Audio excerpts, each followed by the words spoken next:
पर आसीन आम आदमी पार्टी की नारी शक्ति प्रदेश प्रवक्ता क्रांतिकारी साथी रम रिजवी साहिबा, आम आदमी पार्टी जनपद सिद्धार्थनगर के मेहनती जिला अध्यक्ष भाई महेश राव जी, बौद्ध प्रांत के प्रदेश सचिव भाई प्रमोद मिश्रा जी, जिला महासचिव छोटे भाई सुफियान मनिहार साहब, जिला उपाध्यक्ष मंगलेश दुबे जी, शिक्षक प्रकोष्ठ के मंडल प्रभारी रॉबिन मिश्रा जी, भारत भारी के बेटे और आम आदमी पार्टी जिला इकाई संगठन सिद्धार्थनगर के मेहनती साथी यूथ विंग के इमरान भाई, आम आदमी पार्टी सिद्धार्थनगर के मजबूत साथी भाई राबी रिजवी साहब, मुंबई से चल के आम आदमी पार्टी की जड़ों को भारत भारी में मजबूत करने के लिए दिन रात मेहनत कर रहे बड़े भाई मालिक चौधरी साहब, और सबसे बड़े फख्र की बात है, खुशी की बात है कि भारत भारी के इस प्रोग्राम में आज के कार्यक्रम का संचालन एक इंटरनेशनल शायर कर रहा है, जो अगर हल्लौर और डुमरियागंज से जब बाहर निकलता है तो एक सेलिब्रिटी की हैसियत रखता है, एक बड़े शायर की हैसियत रखता है। और आज अपने घर में हम लोगों को अपने शानदार कलिमात से सुरखरू कर रहे थे भाई सज्जाद हौलवी साहब,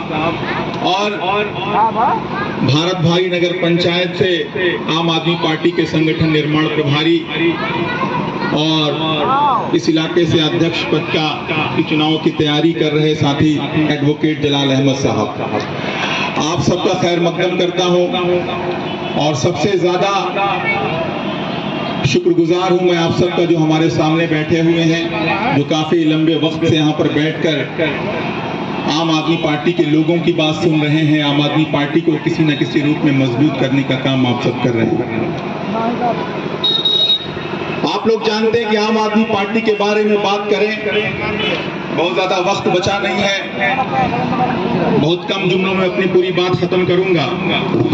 आम आदमी पार्टी की जहां तक बात है, तो जैसे ही आम आदमी पार्टी की बात आती होगी, जैसे ही आम आदमी पार्टी का जिक्र आपके सामने कहीं पर होता होगा, तो आपके जहन में एक तस्वीर उभरती होगी, कुछ ख्यालात आते होंगे कि ये वो पार्टी है जो काम करने वाले लोगों की पार्टी है, ये वो पार्टी है जो भले लोगों की पार्टी है, ये वो पार्टी है जो पढ़े लिखे लोगों की पार्टी है, ये पार्टी है जो शरीफ लोगों की पार्टी है। उस पार्टी को आम आदमी पार्टी कहते हैं, जिसमें सिर्फ अगर बात होती है तो न मजहब की बात होती है, न जात की बात होती है, न पैसे की बात होती है, न दारू की बात होती है, न मुर्गे की बात होती है, न साड़ी की बात होती है। अगर आम आदमी पार्टी में बात होती है तो फ्री बिजली की बात होती है, फ्री पानी की बात होती है, खाद बीज पानी की बात होती है, अच्छे स्कूलों की बात होती है, अच्छे अस्पतालों की बात होती है, अच्छी सड़कों की बात होती है, स्ट्रीट लाइट की बात होती है, मोहल्ला क्लिनिक की बात होती है।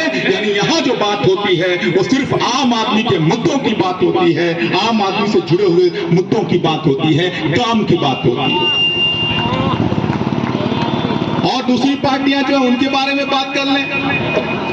एक पार्टी उत्तर प्रदेश के अंदर है जिसको आप बहुजन समाज पार्टी कहते हैं। अगर उस पार्टी का जिक्र करेंगे तो आपके जहन में आता होगा कि एक ऐसी पार्टी जो बात तो सिर्फ दलितों की करती है, लेकिन सबसे ज्यादा अगर दलितों को बेचने का काम किसी पार्टी ने किया है, किसी नेता ने किया है, वो बहुजन समाज पार्टी है, वो मायावती। आप बात करेंगे समाजवादी पार्टी की, तो समाजवादी पार्टी के बारे में बात कही जाएगी कि दो लोगों की पार्टी है, यादव जी लोगों की और मुसलमानों की पार्टी है। लेकिन अगर मुसलमानों के दिल से पूछिए तो मुसलमानों को सबसे ज्यादा अगर उत्तर प्रदेश के अंदर ठगने का किसी ने काम किया है तो उस पार्टी का नाम समाजवादी पार्टी है। और एक तीसरी पार्टी है जो अपने आप को हिंदुत्ववादी पार्टी कहती है, हिंदुओं की पार्टी कहती है, राम की पार्टी कहती है, लेकिन जब आप उसकी असलियत देखेंगे तो ये वो पार्टी है जो भगवान राम के चंदे में घोटाला करने का काम करती है, राम मंदिर में चंदे के घोटाला करने का काम करती है और अपने आप को हिंदुत्ववादी पार्टी कहती है। तो हमने देखा कि जिसने जिस मजहब की बात की, जिस समाज की बात की, उसी समाज को ठगने का काम किया। इसी वजह से आम आदमी पार्टी किसी मजहब की बात नहीं करती, किसी जात की बात नहीं करती। आम आदमी पार्टी आपके काम की बात करती है, आपके मुद्दों की बात करती है।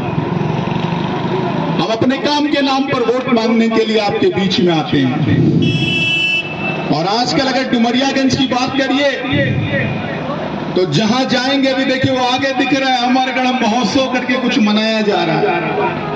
अभी मैं जब आया परसों यहाँ पर तो सिद्धार्थनगर में जहां जा रहा हूं, डुमरियागंज में जहां जा रहा हूं, वहां पर मुझे अमरगढ़ महोत्सव का देशभक्ति वाला बैनर दिखाई दे रहा है।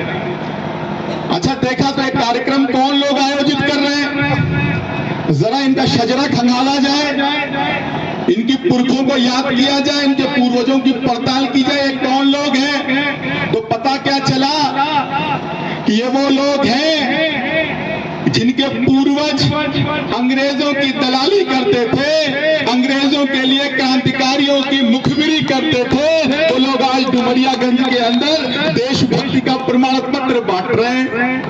हमने पता किया तो पता क्या चला कि आजादी से पहले 3 राज्यों में इनके पुरखों ने जिन्ना की पार्टी मुस्लिम लीग के साथ सरकार बनाई थी, और आजादी के बाद कश्मीर के अंदर अफजल गुरु जैसे खूंखार आतंकवादी को शहीद कहने वाली पार्टी PDP के साथ सरकार बनाई थी।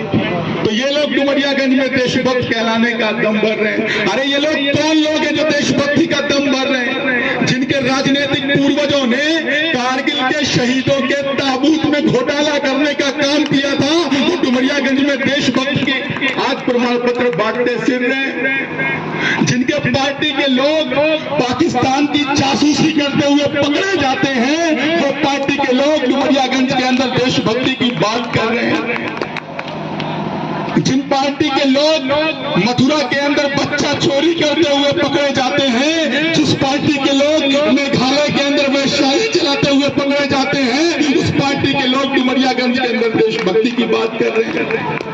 और बेवा चौराहे पर सैकड़ों परिवारों की दुकानों को उजाड़कर तिरंगा किसने फहराया? अरे उसने तिरंगा फहराया जिसके मातृ संगठन RSS ने 52 साल तक अपने कार्यालय पर, अपने मुख्यालय पर तिरंगा नहीं फहराया था। तो पता क्या चला, जो तिरंगे के दुश्मन रहे, जो क्रांतिकारियों के दुश्मन रहे, जो आजादी के दीवाने के दुश्मन रहे, जो अंग्रेजों की मुखबिरी करते रहे, अंग्रेजों की दलाली करते रहे, वो आज डुमरियागंज के अंदर देशभक्ति की बात कर रहे हैं, शहीदों को याद करने का ढोंग कर रहे हैं। तो मैंने कहा भैया इस बैनर पे तो शक हो रहा है, जिनका शजरा इतना काला हो वो देशभक्ति कर सकते हैं? नहीं, कोई ना कोई चोरी और गड़बड़ घोटाले का मामला जरूर होगा, उसकी तह तक जाना होगा।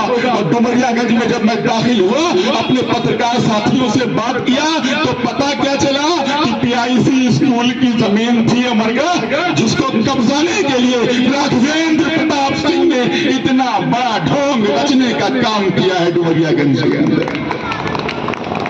और ये तो जो हो रहा है वो हो रहा है। हमको तो आपकी अक्ल पे मातम करने का दिल करता है।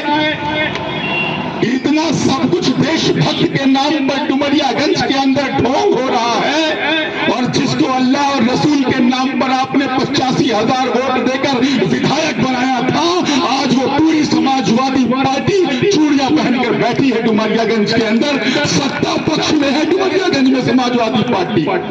सोचिए, डुमरियागंज के अंदर समाजवादी पार्टी सत्ता पक्ष की पार्टी है, लेकिन विपक्ष के नेता राघवेंद्र प्रताप सिंह का मुकाबला नहीं कर पा रही है। आप कहीं भी अगर आप समाजवादी पार्टी के नेता के यहाँ जाइए डुमरियागंज के अंदर, कोई भी फरियाद लेकर जाइए, कोई भी काम लेकर जाइए, तो आपको जवाब क्या मिलता है?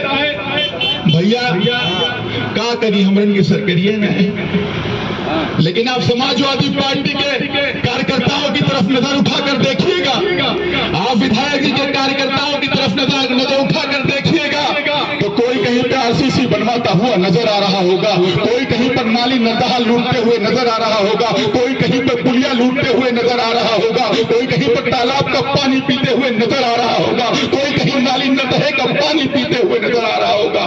पता क्या चला कि समाजवादी पार्टी के लोगों का एक काम नहीं रुकता, भाजपा के लोगों का एक काम नहीं रुकता। इससे पता ये चला कि समाजवादी पार्टी ने और भारतीय जनता पार्टी ने डुमरियागंज के अंदर गठबंधन कर लिया है।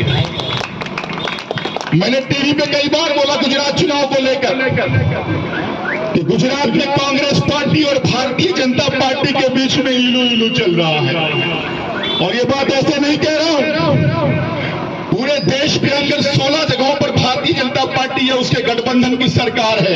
ध्यान से सुनिएगा, 16 राज्यों में भाजपा या उसके गठबंधन की सरकार है, जिसमें से 7 राज्य ऐसे हैं जहां पर भाजपा ने चुनाव जीतकर सरकार बनाई है, लेकिन 9 राज्य ऐसे हैं जहां पर कांग्रेस के विधायक खरीद कर सरकार बनाई है। इसलिए मैं कह रहा हूं कि पूरे देश के अंदर कांग्रेस और भाजपा के बीच में इलू चल रहा है। और डुमरियागंज में क्या चल रहा है?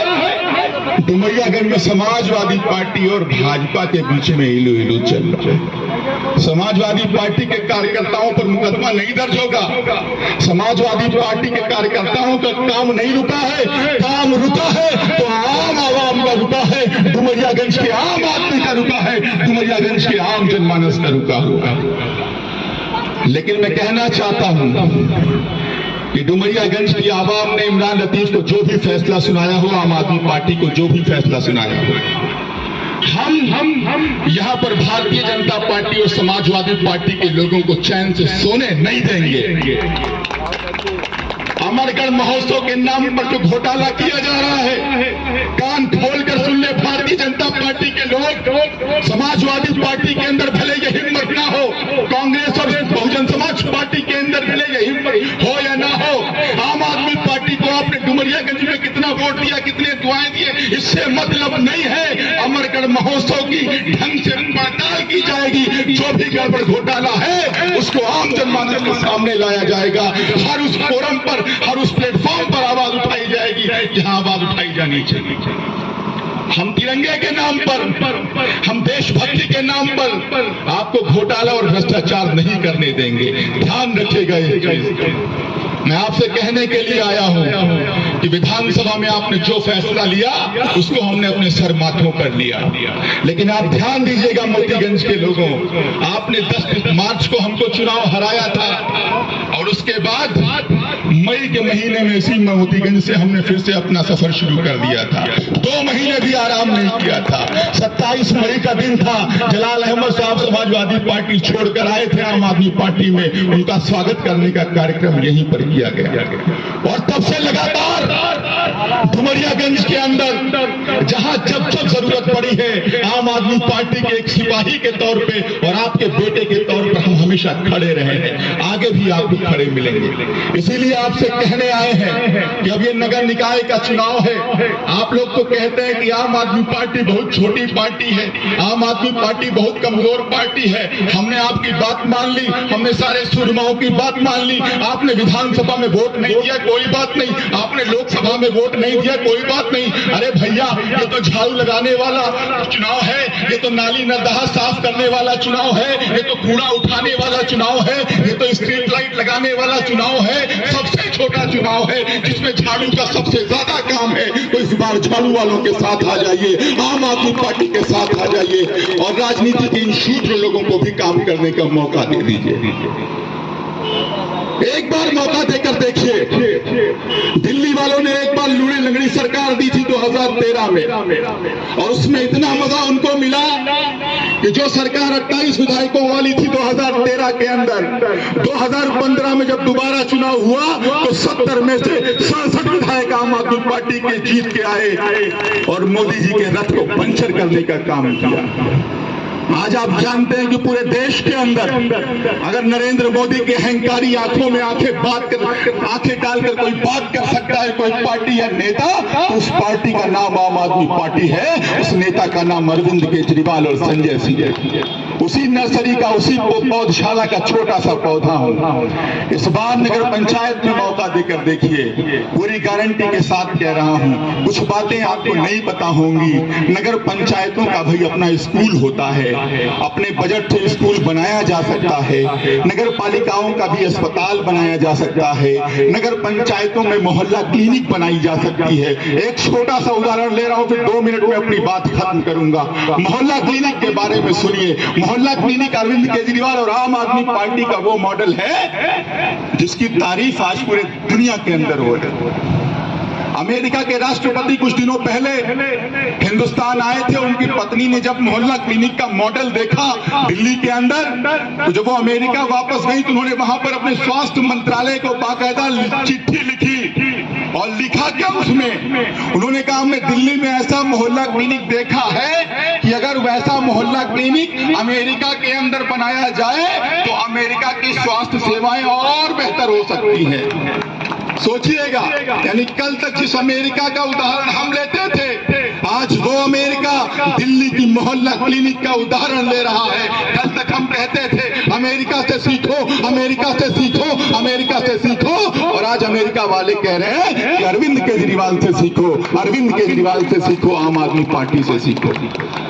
तो वो मोहल्ला क्लिनिक अगर आप चाहते हैं कि नगर पंचायत के गांव-गांव में हो, कि आपको कोई छोटी बड़ी बीमारी हो और आपका वो इलाज आपके गांव में उस मोहल्ला क्लिनिक के अंदर हो जाए, तो आम आदमी पार्टी को वोट कीजिएगा, झाड़ू चुनाव निशान वाले को वोट कीजिएगा।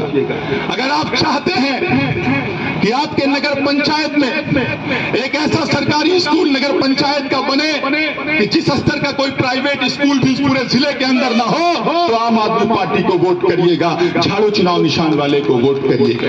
अगर आप चाहते हैं कि आपकी नगर पंचायत भारत भारी में एक ऐसा अस्पताल हो कि उस स्तर का कोई प्राइवेट अस्पताल भी पूरे मंडल के अंदर ना हो, तो आप आम आदमी पार्टी को वोट कीजिएगा, झाड़ू निशान वाले को वोट कीजिएगा।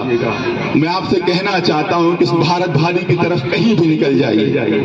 भारत भारी को तो सांसद जी ने गोद भी लिया था, लेकिन जिसको गोद में लिया वही गढ़ा कई दिन गिरा कई दिन। आप देखिए, आप यहां से जैसे घूमेंगे, भारत भारी में जैसे घुसेंगे, आप देखेंगे सगरवा से पहले किस तरह का गड्ढा किया। इसी को कहते हैं कि गोद लेके गढ़ा कर देना। तो भारत भारी में कहीं भी गए, किसी भी गांव में गए, तो रफीक शादानी साहब की यही 2 लाइनें याद आई कि गांव कहीं नेता ले हो बे हड़क, सड़क में है गढ़ा की गढ़ा में है सड़क। तो ये तो हालत है यहाँ की सड़कों की, ये तो हालत है यहाँ की गलियों की। मैं गारंटी के साथ कह रहा हूँ कि हमारे प्रत्याशी को जिताइएगा, हमारी पार्टी को यहाँ से जिताइएगा। अगर 2.5 साल के बाद भारत भारी नगर पंचायत की किसी सड़क पर एक ढेला रखने की जरूरत पड़ गई तो आपका जूता होगा, इमरान लतीफ का सर होगा। तो इसीलिए हम कहने आए हैं, हम अपनी जात के नाम पर वोट नहीं मांग रहे हैं, हम अपने मजहब के नाम पर वोट नहीं मांग रहे हैं। हम दारू बांटकर, पैसा बांटकर, साड़ी बांटकर, मुर्गा बांटकर, मीट बांटकर आपसे वोट नहीं मांगेंगे। हम वोट मांगेंगे तो मोहल्ला क्लिनिक के नाम पर वोट मांगेंगे। हम वोट मांगेंगे तो स्कूल और अस्पताल के नाम पर वोट मांगेंगे। हम वोट मांगेंगे तो अच्छे पार्कों के नाम पर वोट मांगेंगे। हम वोट मांगेंगे तो आपके बच्चों के बेहतर मुस्तकबिल के नाम पर वोट मांगेंगे। हम जात मजहब के नाम पर वोट कभी नहीं मांगेंगे। इसीलिए आपसे कहना चाहता हूं कि अगर आप चाहते हैं कि डुमरियागंज के अंदर एक लड़ने वाला विपक्ष मिले, हमारी तरफ से जितना काम होना चाहिए हम कर रहे हैं। हम आपके दरवाजे पर रोज आकर हाजिरी लगा रहे हैं, लेकिन इन हाथों को मजबूती देने का काम आपको करना है, क्योंकि ये लोकतंत्र है, ये डेमोक्रेसी है, ये जमहूरियत है, जहां पर जब तक लोग साथ नहीं आते हैं ताकत नहीं बनती है, ताकत नहीं मिलती है। वो ताकत देने का काम नगर निकाय के चुनाव में करिए और डुमरियागंज की तस्वीर को बदलने की कोशिश कीजिए। फिर आपसे वादा करता हूं कि जब आपको जरूरत रहेगी डुमरियागंज के अंदर, तो मैं लखनऊ या मैनपुरी नजर नहीं आऊंगा, डुमरियागंज में नजर आऊंगा, आपके साथ कंधे से कंधा मिलाकर लड़ता हुआ नजर आऊंगा। इसलिए आपसे कहने आया हूं कि इस बार कोई गलती मत करिए, आम आदमी पार्टी को वोट भी करिए, आम आदमी पार्टी को सपोर्ट भी करिए, और जब परवरदिगार के सामने खड़े होइए, ऊपर वाले के सामने खड़े होइए, ईश्वर के सामने खड़े होइए, तो आम आदमी पार्टी के हक में दुआएं भी कीजिए, प्रार्थनाएं भी कीजिए हमारी मजबूती के लिए। यही वो लोग हैं, चंद लोग जो एक चिराग के मानिंद हैं, एक रोशनी के मानिंद हैं। एक छोटी सी उम्मीद चल रही है पूरे देश के अंदर, जो नरेंद्र मोदी और अमित शाह की अहंकारी आंखों में आंखें डाल के बात करने की हिम्मत रख सकती है, इनको चैलेंज कर सकती है, इनको चुनौती कर सकती है, इनको हरा सकती है। गुजरात में आपकी दुआओं से हम हरा रहे हैं, आप लोग यहां दुआएं देना शुरू करिए। 2027 में उत्तर प्रदेश में भी हम लोग आ जाएं, इनको चुनौती देने का काम कर दें, क्योंकि अब आपने ही ये कहना शुरू कर दिया है कि मोदी और भाजपा को हराने की ताकत अखिलेश यादव के अंदर तो नहीं है। ये तो आप खुद कह रहे हो, मैं नहीं कह रहा हूं। योगी बाबा को हराने की ताकत अखिलेश यादव के अंदर नहीं, मोदी जी को, अमित शाह को हराने की ताकत समाजवादी पार्टी, कांग्रेस पार्टी, बसपा किसी के अंदर नहीं। अगर कोई हरा सकता है तो वो पार्टी आम आदमी पार्टी हरा सकती है। कोई नेता हरा सकता है तो नेता अरविंद केजरीवाल हरा सकता है। 2 जगहों पर हरा कर दिखाया है, तीसरी जगह पर भाजपा और नरेंद्र मोदी जी को नींद नहीं आ रही, सुकून से सो नहीं पा रहे हैं। अगर आपकी दुआएं रही तो गुजरात भी हरा देंगे, उसके बाद पूरा देश आपका होगा, उत्तर प्रदेश आपका होगा। आप लोगों की दुआएं मांगने आया हूं, साथ मांगने आया हूं कि आम आदमी पार्टी की जड़ों को इतना मजबूत कीजिए कि आपको भी दिखे कि विपक्ष की राजनीति कैसे की जाती है, अहंकारी लोगों से कैसे मुकाबला किया जा सकता है। और एक बात और कह दूं, जितनी बातें कही हैं उसकी जिम्मेदारी लेता हूं, क्योंकि अभी रजनी साहिबा कह रही थी ये गारंटी मैन की पार्टी है। और एक बात और समझ लीजिए कि जितने काम की बातें की हैं, हमारे गरीब माँ बाप ने गेहूं धान बेच बेच कर पढ़ाया लिखाया था, इंजीनियर बनाया था। एक पढ़ा लिखा आदमी जब कुछ भी बोलता है तो 100 बार तोलता है तब बोलता है। जितनी चीजें मैंने कही हैं, चाहे वो स्कूल की बात हो, चाहे अस्पताल की बात हो, चाहे मोहल्ला क्लिनिक की बात हो, चाहे सड़कों की बात हो, ये नगर पंचायत के बजट से काम किया जा सकता है, सरकार चाहे किसी की भी हो। मैं यही आपसे कह रहा हूं कि जब आप हमारे पास हम चेयरमैन जिताने के बाद आएंगे तो ना तो हमारा चेयरमैन ये बात कहेगा, ना हमारी पार्टी का कोई नेता ये बात कहेगा कि भैया क्या करी हमरन की सरकारिये है। हम ऐसा काम करेंगे कि 27 में आप खुद बहुत हमारी सरकार बनाएंगे। आप लोगों का बहुत बहुत शुक्रिया, बहुत बहुत धन्यवाद, बहुत बहुत